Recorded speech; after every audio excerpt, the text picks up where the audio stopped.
Recently, our international tax law specialist team was approached by a taxpayer who was told during a free consultation that if they don't file their FBAR, they will end up in jail. Is that the truth? No. Typically, what happens is when you have unreported FBARs for prior years, you have to get into compliance through one of the IRS programs.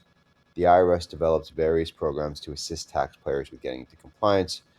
If a taxpayer is non-willful, which most taxpayers are, there's various different programs. There's something called the delinquency procedures. There's one for the FBAR. There's one for multiple forms.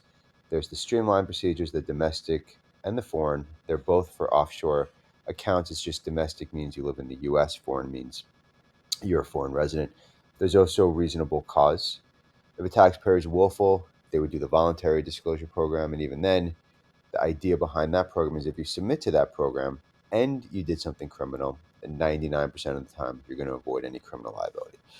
Taxpayers who go to jail for FBAR typically have various factors beyond just not filing the FBAR. They have offshore companies and entities. They have a lot of unreported income. They're intentionally not reporting the income.